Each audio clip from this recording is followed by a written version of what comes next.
Karibu sana mchungaji. Asante sana. Shukrani, nashukuru sana. Ya majina yangu naitwa Pastor Edwin Mwaka. Nashukuru kuwa katika hii show ya Nelima. Amen. Amen. Yes. So leo nataka tuweze kuongelea juu ya uchawi katika landlords. Na nitaanza nikisema ya kwamba mara mingi landlords ni watu ambao watu wengi hawajawahi jua ya kwamba landlords they are very dangerous and landlords are more harmful than even wachawi. Na watu wengi hawajawahi jua hiyo jambo. So I'm talking from my experience. Nimefanya research kwa muda mrefu na nimeweza kugundua ya kwamba kuna watu wameteseka sana kwa maisha yao kupitia kwa mikono ya landlords. Most landlords are diabolic. By diabolic I mean ni watu ambao wanaenda kwa uchawi na wanafanya hizo nyumba zao, wamededicate hizo nyumba zao katika uchawi. Wamededicate nyumba zao kwa witchcraft. I know of landlords ambao hujenga nyumba na pia wanazika vitu katika hizo nyumba. Wanazika kondoo, wanazika vitu mbalimbali. Na unapata ya kwamba hizo nyumba zikimalizika kujengwa, wale watu ambao wanakaa katika hizo nyumba wanapitia hali ngumu sana. So leo nataka kuongelea juu ya landlords na nitaongea juu ya experience yangu kwa mikono ya landlords wachawi. Na mimi nilikuwa nakaa, nyumba yangu ya kwanza nilikuwa nakaa kule Kiambu, mahali panaitwa Mwamuto. Na hiyo nyumba ilikuwa hapo Mwamuto, na siogopi kusema kwa sababu najua kile ambacho nilipitia kwa hiyo nyumba. Nilipoingia kwa hiyo nyumba, it was a landlady, alitukaribisha vizuri, akatupatia nyumba na tukaanza kukaa. Ilikuwa nyumba ya bedroom moja. So tukaanza kukaa katika hiyo nyumba with my family, with my wife and my daughter. So tukiwa tunakaa katika hiyo nyumba, huyu mama alikuwa akiuza sabuni. So alikuja akatuambia kwamba anauza sabuni, tuwe tukinunua sabuni kwake. So tukawa tunanunua sabuni kwake. Then tukakaa kwa hiyo nyumba miezi 2-3. Mwezi wa 3 mambo ikaanza kufanyika ya ajabu ajabu. Kitu cha kwanza tulianza kunosebleed. Sisi wote. My wife akaanza kunosebleed. My daughter, that time she was 3, akaanza kunosebleed. Mimi pia nilikuwa na nosebleed. Especially ukienda kwa bafu. Nenda kwa bafu unasikia harufu ya damu, then unaanza kunosebleed. So tukaanza kushangaa what is not happening. Na tukawa na visirani sana kwa hiyo nyumba. Hatukuwa tunakaa kwa peace.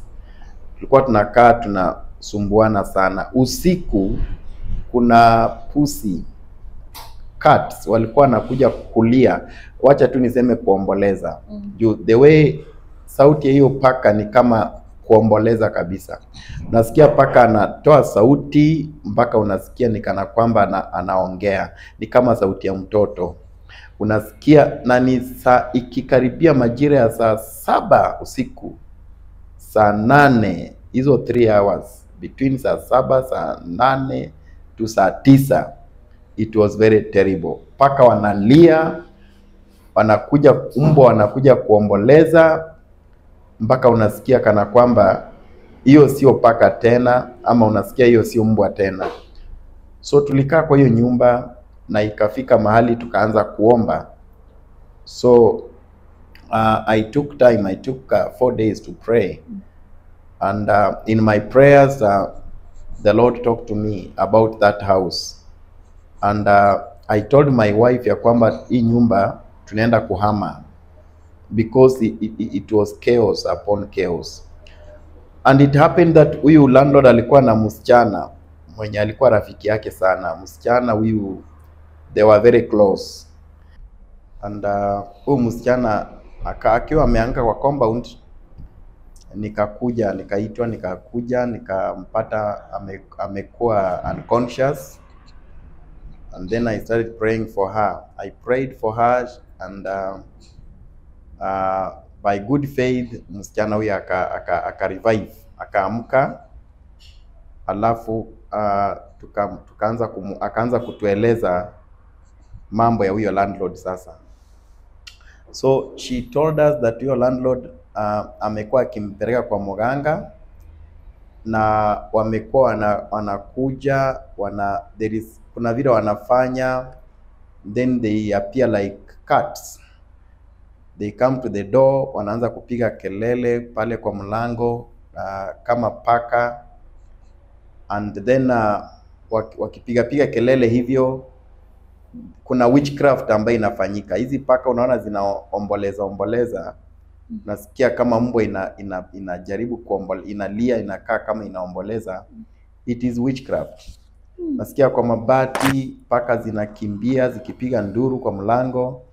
It is witchcraft. So akatueleza what they do, akatueleza zile dawa wanatumia so that kufanya hizi paka zikuwe possessed.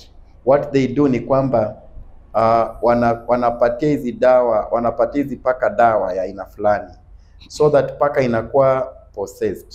So ikiwa possessed, inakuja kwa mlango, ama kama ni mbwa inakuja ikipiga sauti ambayo sio ya kawaida, inalia kwa sauti ambayo sio ya kawaida. So we prayed for this girl, na akatuambia kwamba huyu landlord alikuwa na nia ya kutukosanisha mimi na mke wangu tuachane. So akamwambia nimepeana mpaka that time, I remember it was on March. Na the lady akasema alikuwa ametupatia mpaka June tuachane na my wife, and for real tulikuwa tunakosana mbaya sana, to the point ya kwamba my wife alikuwa anataka kupack aende. But good luck, Mungu alitusaidia, hatukuweza kuachana. But then tukaanza kujiuliza maswali. There is a night hizi paka nilipopata hiyo information, na paka zikakuja zikaanza kupiga nduru, I came out, niliamka nikafungua mlango na nikaanza kuzikemea in the name of Jesus, na nikachukua jiwe nikachapa paka moja vibaya sana. Then in the morning huyo mama alikuja akatuambia tuhame, just like that.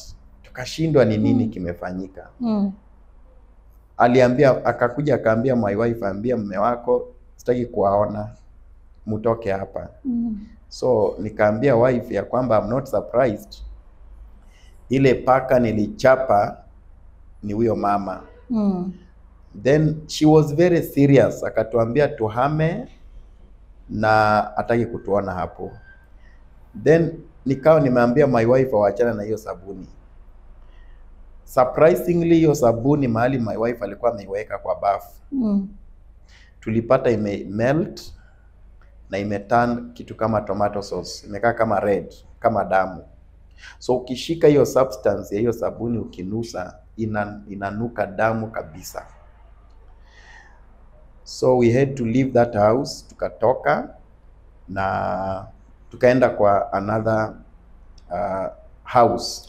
Na ule msichana ambaye alikuwa rafiki ya landlord, alikuwa pia ni tenant mahali pale? Yeah, she was a tenant. She was one of the tenants there. Okay. So she really opened our eyes. We knew many things that are happening with these landlords when the time we used to stay in that particular house. So we left that house and we went to another house, and this was a different house, na kukawa na kando yetu kukawa na nyumba ingine pia ambayo watu walikuwa wanakaa. So I used to observe this house. We are just neighbors. So one house, a lady alikuwa na panguza nyumba yake, then all of a sudden akapigwa shock. I think kind of she was electrocuted. Alikuwa anapiga pasi nguo, then she got electrocuted like that, but nobody knew. She died, but the door was just opened and nobody knew, that this lady is dead. Ilikuja kugunduliwa after a week has gone. 1 week is when people came to realize that there is a strange smell. So watu wakakuja wakapata the lady amekufa na alikuwa anapiga nguo pasi in that house. So that lady was buried. Watu hao wakakuja, the house ikatolewa vitu vizuri, ikaoshwa vizuri, ikafungwa. After 1 month, somebody came in that house. That same house, akapewa, akaingia. And it was a girl of about between 27 years there, 27 to 30 years. Akaingia kwa hiyo nyumba. Then this girl, akiwa kwa hiyo nyumba, it happened that akawa na boyfriend wake. So the boyfriend came in the same house. They started to live there in that house. And it happened that the girlfriend started, this girl came to our church. And she even brought the boyfriend in the church. So we started fellowshipping together, tukiendelea na kuhubiriana pale kwa nyumba. Nikafikiria niwaambie kuhusu hii nyumba yenye wamekuja kuishi. But again I was afraid. Kaona naweza kuambia kuhusu hii nyumba alafu waende waniseme. And I was staying in the same estate. So I was afraid. So I didn't want to tell them that hii nyumba kuna mtu alikufa. They should not continue staying there. But she could come and tell me about the cats ambazo zilikuwa zinaruka kwa mabati, zinapiga nduru. I could tell her, let us just pray, just pray, don't worry, just seek God. So one day, the boyfriend of that girl alikuja kwa nyumba, alikuja kwangu. Akaniambia, Pastor, do you know what? Nikamwambia, I don't know. Akaniambia, Pastor, mimi nimefanya nini? Nimewin. Alikuwa anacheza hii mambo ya SportPesa, I think was it SportPesa or what, I don't know. That thing they play and they get money. So alikuwa amewin 500k. Akanionyesha, akaniambia amewin 500,000. I was also very happy because this is a church member. Amewin hiyo pesa. And then he told me, nataka uniombee, I want to go to Mombasa. Nikamwambia, my friend, instead ya kwenda Mombasa, why can't you go home? Ulisema una nyumba. Why can't you go and build a house? Or why can't you do some business na hii pesa? Kaniambia pana, let me go to Mombasa first, and then I will come back, and then I plan about going home. So mi nikawa nimeinsist, but the boy kind of hakutaka maneno yangu. So he left the house, akaenda kwake, haraka kaoga haraka akavaa akaenda. So the boy just disappeared like that. Surprisingly, hakuwa ameambia mke wake about mambo ya kuwin yo whatever the SportPesa, hakuwa amemwambia. So mke wake, after 2 days, mke wake anakuja ananiuliza, Pastor, huyu mtu ajekuja, sijui ameenda wapi. So nikaambia mke wake, you don't know what happened. Akaniambia hajui. So nikamwambia, kwa sababu hujui, I think I will not tell you because I don't want to be the cause of your problems. You call your husband and then ask her what has happened, because he has told me something good has happened. Kaniambia, si uniambie tu Pastor, me I don't know. He has not told me anything. Just tell me. So nikamwambia, sasa kama aje kuambia, mimi naye sitakwambia.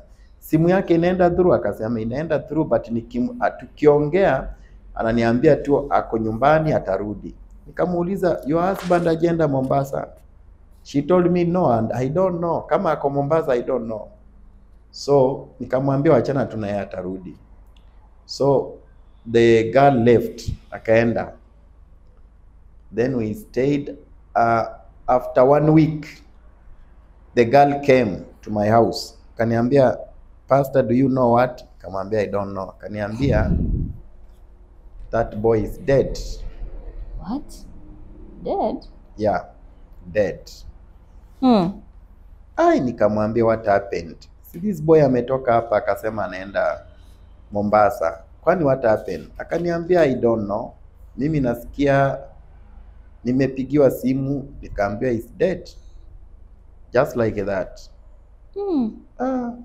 So mimi nikakuwa tu surprised. Then nikakuja nikaambia that lady, hii nyumba you should leave that house, this house immediately. The landlady kwa hiyo nyumba, she was weird, alikuwa weird. Hakuwa anaonekana mchana, alikuwa anaonekana kitu kama saa 12. The gate was one. Alikuwa anakuja kwa gate na anasimama hapo kwa gate kuona vile mnaingia. Ni kama anahesabu kuku zake. Mkiingia anaona fulani ameingia, fulani ameingia. So she was weird. She was very much, she was weird. Alikuwa mtu anakaa kama wa mashetani kabisa. At night you could hear her walking around. There is a time nilikuwa nimetoka nje. Then I just met her. Tukakutana tu kama amesimama kwa toilet. And then she looked at me, nikamuuliza, mama unafanya nini hapa saa hii? She never talked. Hakuongea na mimi. So what I'm trying to say, this is my experience. And it took prayers. I prayed for me to be safe. Then I left that particular estate. I came to Joska now. Joska is worse. Joska is worse. Joska wachawi. Karibu Joska yote 98% ya watu wanaishi Joska ni wachawi wabaya sana, na siogopi kusema. Sababu nilikuja nikafanya statistics kwa nini Joska watu ni wachawi. Nikakuja nikafanya spiritual mapping. Nikagundua kwamba Joska imezaliwa kwa majina mawili. Joseph ambaye alikuwa Mkamba na Kamau ambaye alikuwa Mkikuyu. So Joseph ndio alikuwa na mashamba mingi sana Joska. Ambapo alikuwa anashirikiana na Kamau. Na ilikuwa ni kampuni, Joska company ambayo alikuwa ameitengeneza. Joska haikuwa inaitwa Joska, ilikuwa inaitwa Lukenya. So these two gentlemen, Joseph na Kamau, ndio walikuja wakachange hiyo Joska from Lukenya to Joska. Ambapo Jos is Joseph and Ka is Kamau. So walikuja Jos ambaye ni Mkamba akaambia Kamau ya kwamba waende watumie witchcraft so that waweze kuuza hizi mashamba. So they actually went and used witchcraft. I got this information from a very old man. I will not mention his name. He's in Joska. He's the one who gave me this information. So wakatumia uchawi, wakaanza kuuza mashamba, wakaanza kugawa mashamba, na watu wakaanza kununua mashamba. So Joska hakuna kitu unaweza fanya kama wewe si mchawi. Unless utumie madawa. Kama unataka kufungua biashara lazima utumie madawa. Hata makanisa kuna wachungaji ambao wanafanya broking ya mashamba.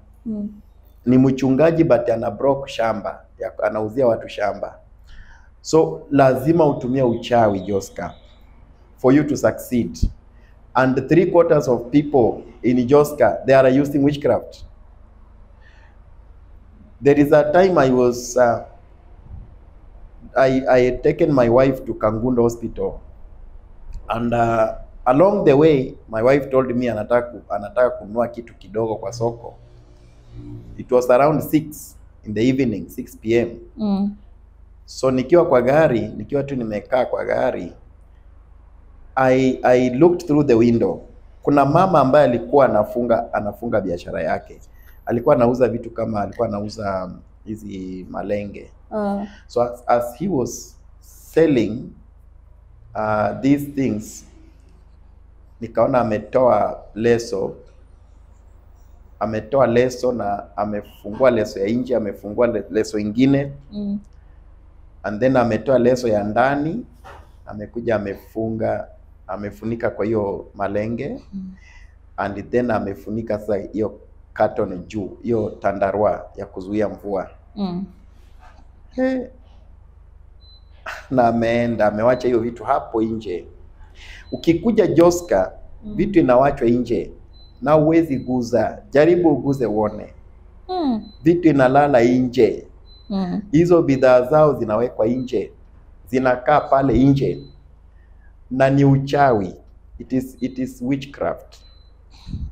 So utapata ya kwamba most of the shopkeepers wa Joska wanatumia uchawi kufanya biashara yao. Kuna mganga ambaye anatoka Tala, anakuja siku ya soko, anakusanya, anapeana tudawa asubuhi. Huyu mganga anakuja asubuhi, watu wa Joska wanaweza comment hapo chini kama anasema ukweli ama uongo. Anakuja anapeana tudawa asubuhi kwa watu ambao wanatumia uchawi. Then wanaweka ito tudawa chini ya bidhaa zenye wanauza. Alafu atakuja tena jioni around 6 kukuja kucollect pesa. Akichukua ito tudawa, akirudi nato wapi? Tala. Hiyo inafanyika Joska. Hiyo inafanyika Joska, na nimeshuhudia, na niko na wasichana wa church wenye wamekuwa wakifanya kazi huko Joska, wamenipatia information about how watu wanatumia witchcraft kufanya biashara. So Joska ni mahali ambapo uchawi inatolewa Tala, na watu wanatumia hiyo uchawi kufanya biashara. So nikirudi kwa landlord ambaye tulikuwa naye Joska, nimekuwa kwa landlord wawili ambao ni wachawi. Landlord wa kwanza pale Joska alikuwa anakuja anatumwagia damu kwa mlango. Ninajua hata ataniona. We mama, ulikuwa unatumwagia damu kwa mlango yetu. Asubuhi tunakuja unapata damu imemwagwa kwa mlango, fresh blood. Then anaambia my wife afagie. Nikaambia my wife usijaribu kufagia hiyo damu. Never. Wakati ulikataa kufagia hiyo damu, this woman alikuja akatuondoa kwa nyumba. Akatuambia tutoke kwa nyumba, na akakataa kurudisha deposit yetu. Na ako na kijana amemweka mapepo. Kijana hata haoni mbele. And I'm not afraid to say that.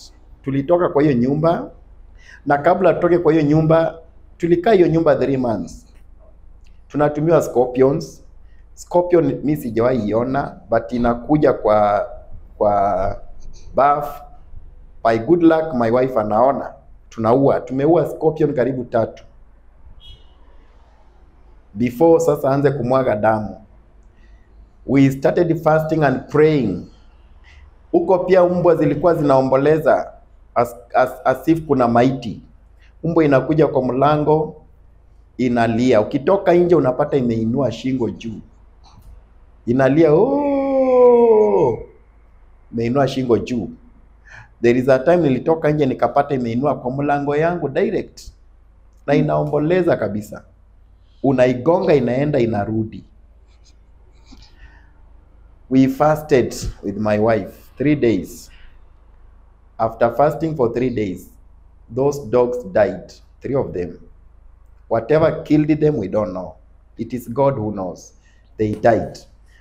Surprisingly, hizo umbwa ziliwachwa hapo Mizoga, hapo kwa compound ya hiyo estate. Haichukuliwi 4 days. Umbwa zilikuwa zinaozea hapo. People wana complain harufu, wanasema ai kwa nini harufu, but they were not being taken away. Hizo umbwa zilikaa hapo mpaka 4 days ikaisha. Sijui zilikuwa zinafanyiwa nini. After 4 days ndio zilikuja zikachukuliwa usiku, na wakati zinachukuliwa ilikuwa I remember saa 5 za usiku watu walikuja huko kwa hiyo nyumba, ni kama walikuwa naomboleza. ni kama walikuwa sijui wanafanya matanga. Watu walikuja na magari nzito, magari kali. Ma Range Rover, niliona Range Rover nyeusi. Nimekuja mbwa. Wakakuja huko wakafanya matanga saa 5 za usiku, asubuhi tu kuona hizo mbwa. Ni kama zilibebwa na hiyo Range Rover. Huyu mama anajua kile ninaongea.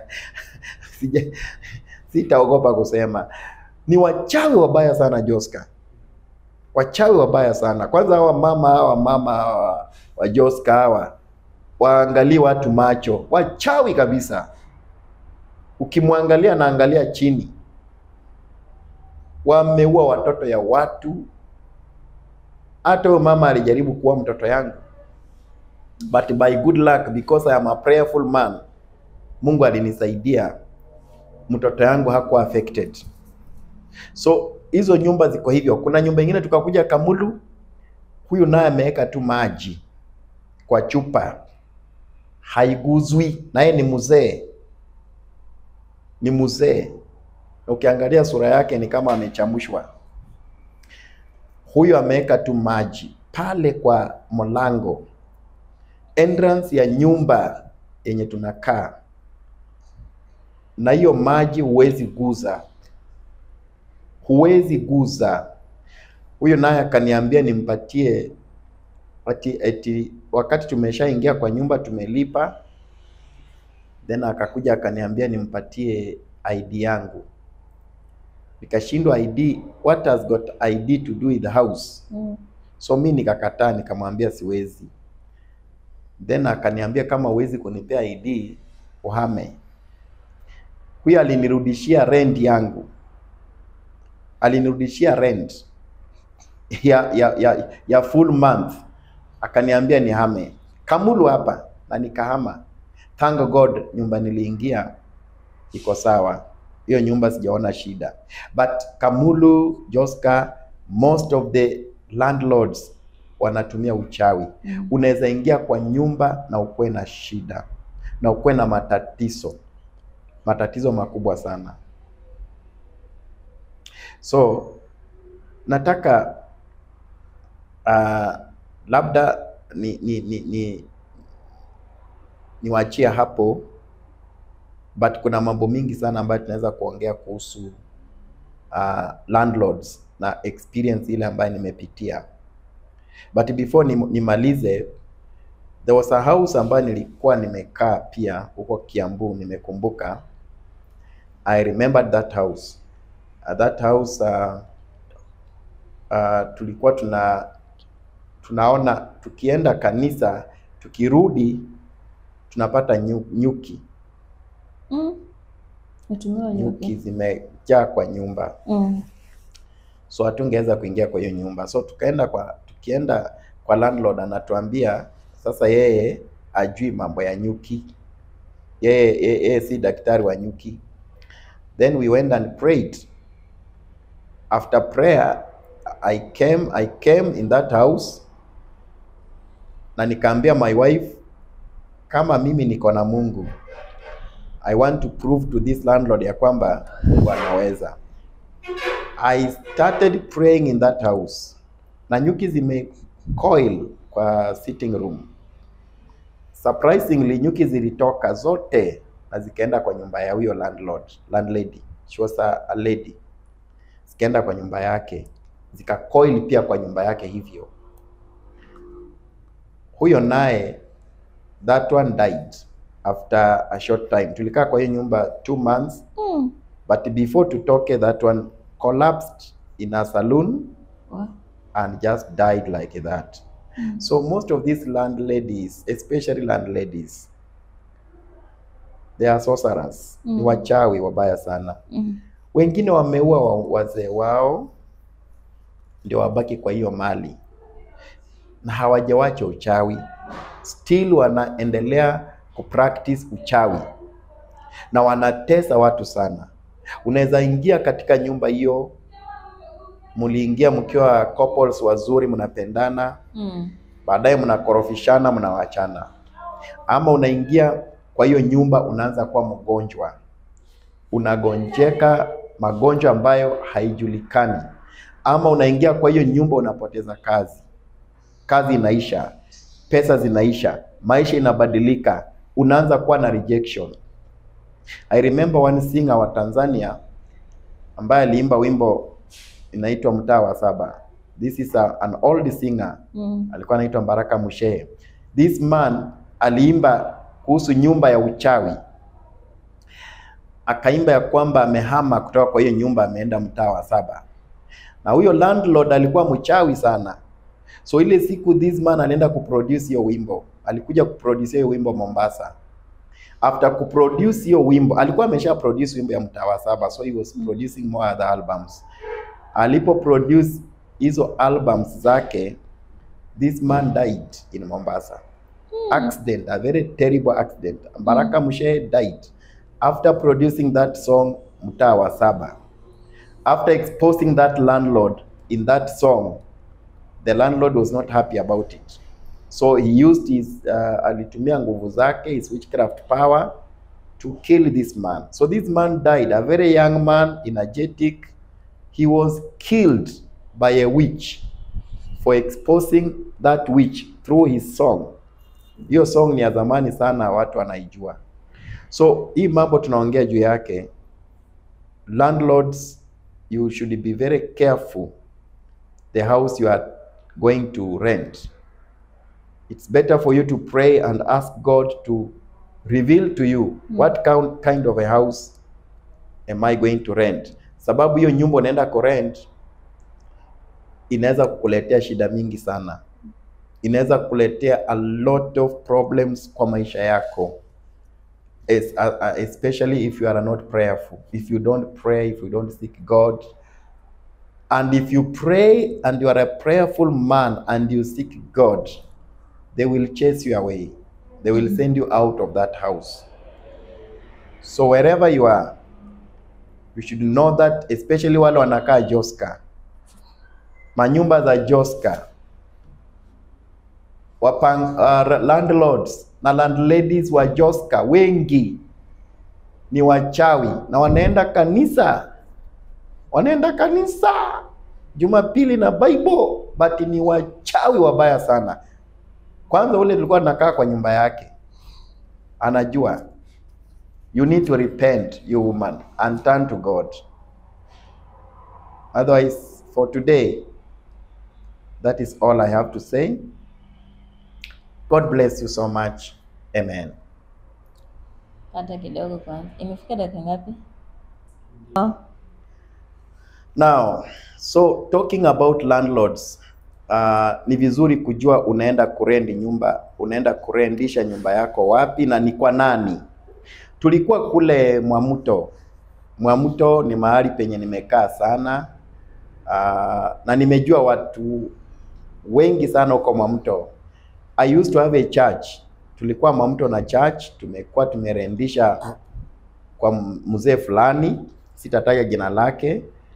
Kwa hiyo church tulikuwa mimi nilikuwa sikukuwa one of the members of that church, but nilikuja nikaitwa nikaambiwa nikuje ni revive church, sababu ilikuwa church ina watu wachache na ilikuwa imejengwa vizuri. Ilikuwa church ya mama fulani bishop, sitataja jina lake. Alikuwa rafiki yangu, akaniita akaniambia, pastor, kuja unisaidie kanisa, wende ukae hapo. So nikaenda na familia yangu.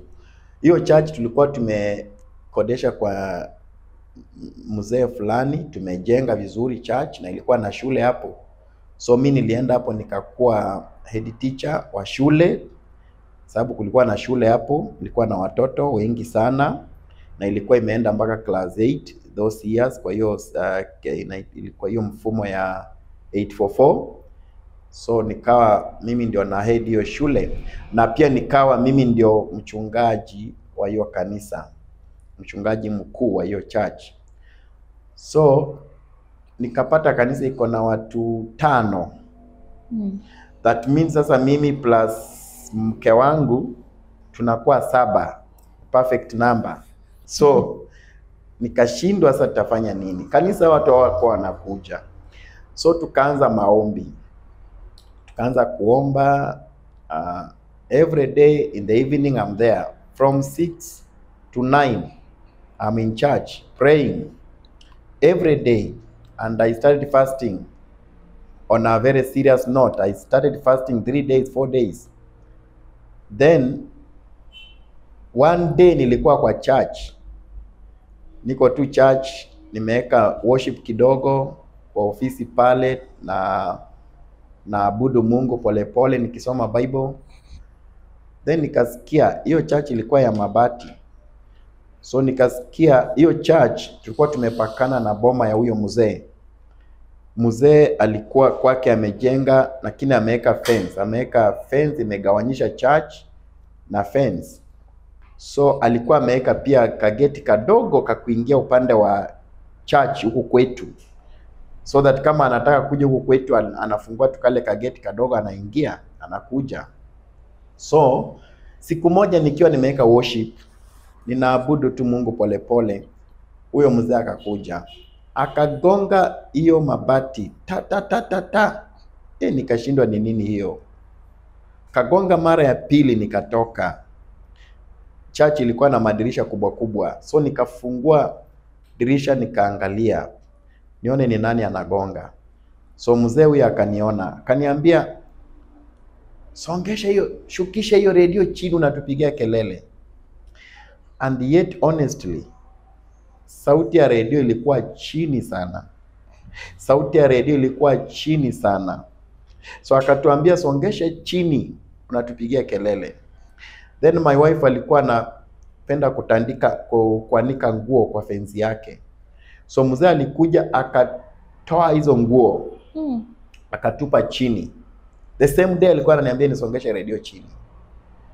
So my wife akakuja akaniambia, hebu kuja. Nikatoka nje. Akaniambia, angalia nguo zimetupwa kwa matope zote. Kuangalia, mzee alikuwa ametupa nguo zote kwa matope. Na nikaambia my wife, huyo mzee amekuja saa hizi tu ameniambia nisongeshe radio chini. Na radio hata iko juu. Radio iko chini sana. So nikaambia my wife, chukua nguo, no problem. Wachana na yeye, hapa ni kwake, hakuna kitu tunaweza fanya. Wewe enda osha nguo tena, lakini usianike kwa fence yake, labda hataki kuanike nguo kwa fence. So my wife alienda akachukua nguo, akaenda akaosha tena fresh, akarudisha tena, akaenda kwa kamba, sasa sio kwa mzee, akaenda kwa kamba zenye ziko within the compound yetu, akaanika nguo zake vizuri. But let me tell you, believe me or not, after 3 days, exactly 3 days, because I remember it was on a Saturday. That is the time nilikuwa nakuja church Saturday, nakuja na omba because of Sunday. 3 days, that is Saturday hiyo, Sunday, Monday, si kuona huyo mzee. I never saw him anywhere. So nikakuwa surprised, huyu mzee alienda wapi? And yet tulikuwa tunamuona kila mara. Asubuhi lazima apite kwa hiyo gate, jioni lazima apite kwa hiyo gate. So baada ya kugonga ati mguu yake kwa mabati akisema kusongesha radio chini, have never seen him. Kwani huyu mzee alienda wapi? Kijana yake alikuanga wazimu. By the way, watu ya Kiambu, hawa watoto wao wavulana wamerogwa, wanaekewa mashetani, hawawezi oa, watoto wanaharibika. Alafu kwa nini? Kwa sababu they believe ya kwamba mtoto mvulana akiwa normal ataoa msichana from another tribe ama from another place awapendi, amleta achukue shamba yao.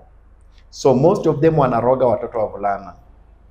Watoto wavulana wa Kiambu wanalewa, wanakunywa pombe, wanaanka kwa mutaro, wanavuta bangi, wanakunywa madawa za kulevya.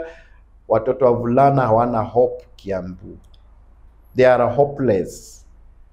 Wasichana tu ndio wako. But watoto wavulana unapata mtu amefikisha, I know mtoto ambaye siwezi kumuita mtoto sahi because he is almost 60, but he has never married. I was praying for that man. There is a time alikuja kwa church, akajaribu kumuombea, nikaambia Mungu mpatie huyu jamaa mwanamke. Akafungua macho, akaniangalia, akaniuliza umeomba nini? Nikamwambia nataka Mungu akupatia mwanamke. Akaniuliza nifanyie nini mwanamke? Mwanamke nifanyie nini? So they are spoiled. Watoto wa vulana they are spoiled. Na ni kwa sababu wanaenda kwa wao landlords, wanaenda kwa uchawi, wanaharibu watoto wao vulana so that wasikuje kuleta kwa inheritance yao, wasikuje kuleta strangers. That is what we know. And many of them wanaenda church. They go to church. You wonder what they are going to do in church, and yet they are evil like that. So that time huyu mzee alipotea na kijana yake alikuwa mwazimu. Alikuwa si wazimu but alikuwa ameharibiwa, anakuwa huko town anarandaranda. Then after 1 month kijana akakuja. Na huyo kijana akikuja, it was a must akuja kunitembelea church. Lazima akuja kunisalimia, lazima akuja kuniongelesha. So kijana akakuja, kanipata church. Aliponipata church akanisalimia kwa furaha. Then tukaongea na yeye 2-3, nikamuuliza na mzee alienda wapi? Kijana akashtuka akaniambia, "Pastor, hauna habari?" Nikamwambia sina. Mzee alikatwa mguu, ako kwa hospitali baada anapata uponyaji. Mguu nini ilifanyika? Hatujui.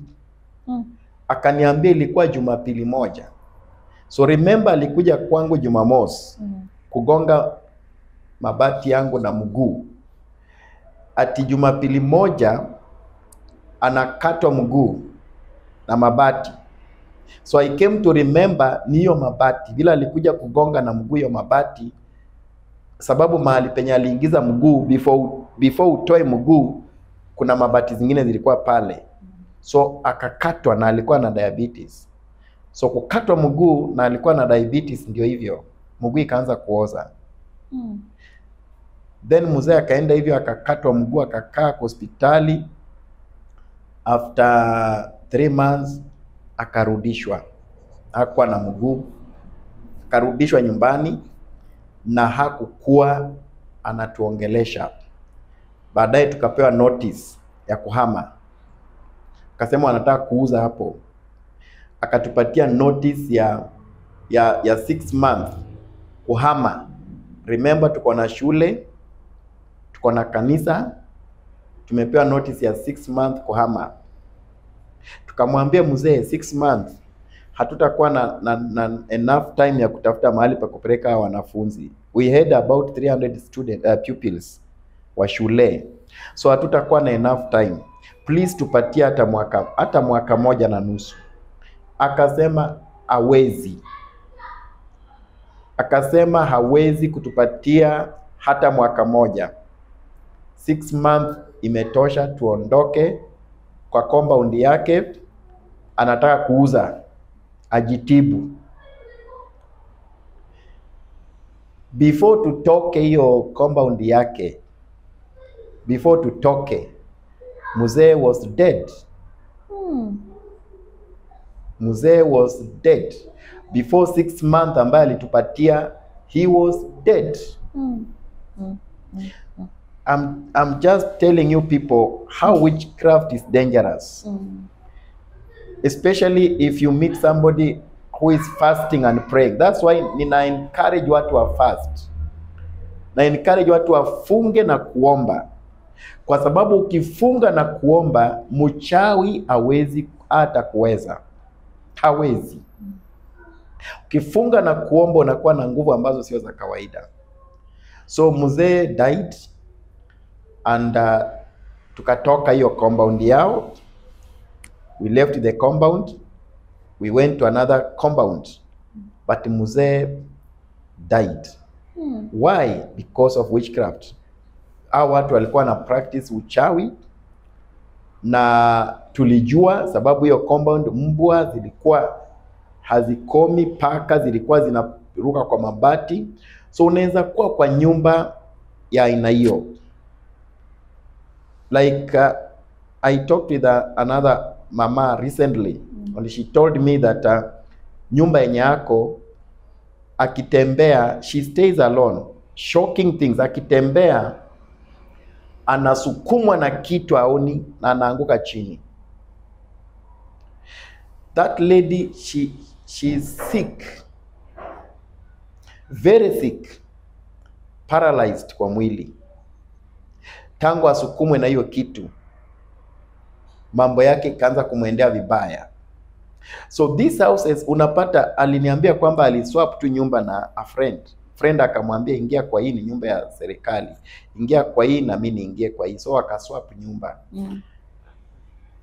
Little did she know ya kwamba hiyo nyumba inaenda kukua disaster kwa maisha yake. As we talk, we are praying for her. She has gone through a lot of pain in that house. A lot of pain. Anasema anasikia vitu inafungua mlango usiku akilala.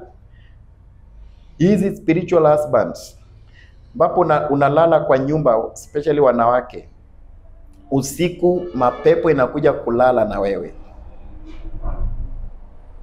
Hiyo ni majini ambayo malandlord wamefuga, wameweka kwa hizo nyumba. Na hizi majini ni kama tu ni viumbe ambavyo viko na hisia. They have emotions just like any other human being. A male water spirit can desire a woman just like the way a normal man can desire to have an affair with a woman. So hii majini ya kiume kama ndio inatawala hiyo land, hiyo plot, usiku itakuja kulala na wanawake. Na kama umeolewa, ukilala na hii majini, lazima utawachana na mume wako. Ndio unapata nyumba mingi za ambazo tunaishi, single mothers ndio wamebaki. Wanaume walienda, walimigrate, wametoka, wameenda, wamewacha single ladies ndio wanakaa peke yao na watoto.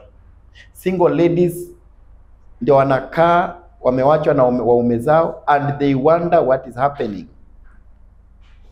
Mostly ni majini ambayo iko katika hiyo nyumba. Kama vile tu mwanaume anaweza angalia msichana na amtamani, majini pia ni hivyo.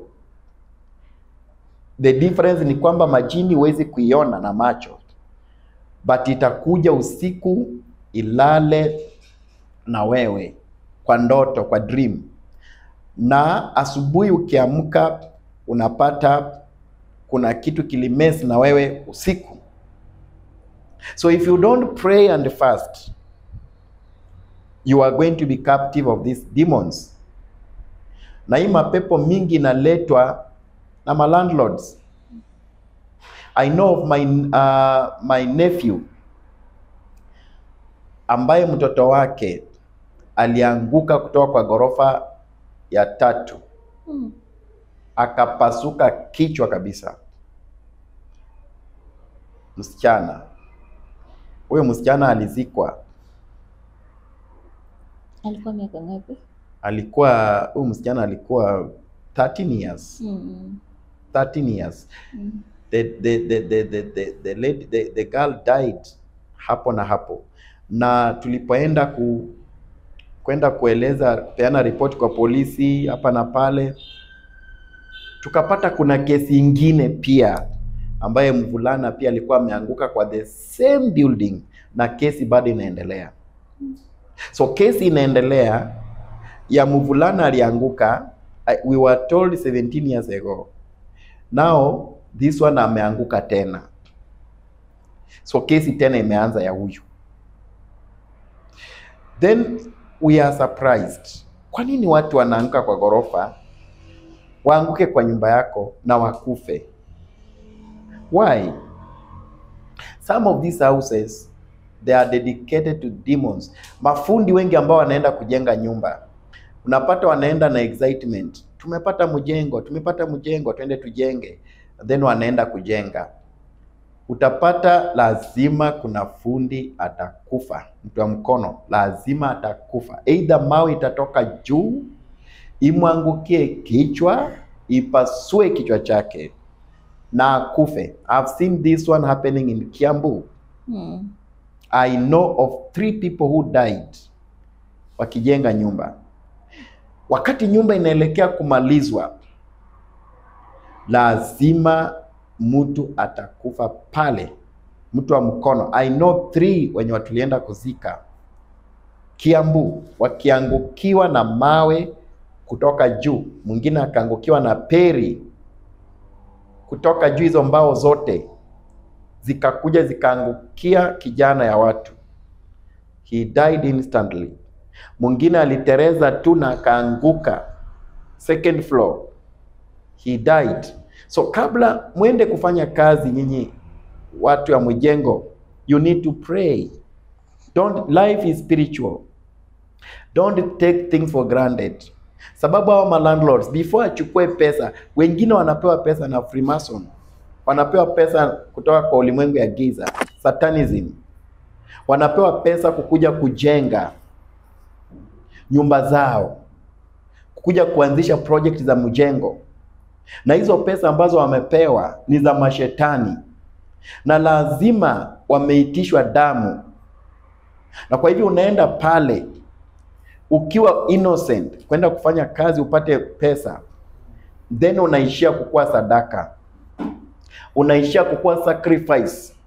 Sababu nyinyi maskini ndio mnatafutwa, nyinyi ambao hamuna mbele na nyuma, nyinyi ambao mnahangaika ndio mnatafutwa. Sababu hujui mtu alitoa pesa wapi, hujui mtu amepewa pesa na ulimwengu ya giza ya kutoka wapi. So unapata most of these houses, they are built on foundation of blood. There is a verse in the Bible ambayo Mungu alisema ya kwamba Jericho should not be built again. Ukisoma those verses utapata ya kwamba Mungu ako very keen na kile kinajengwa. Because akasema pale ya kwamba anybody will build Jericho, he will pay with his blood. That is God saying that. So unapata ya kwamba most of the houses, most of the buildings ambazo tunaona, foundation yake ya mashetani. Sio wengi ambao wanatumia pesa halali kujenga hizo nyumba. I know of a house in Mwemuto, 2 houses. One is at a place called Loresho. Another one is in Mwemuto.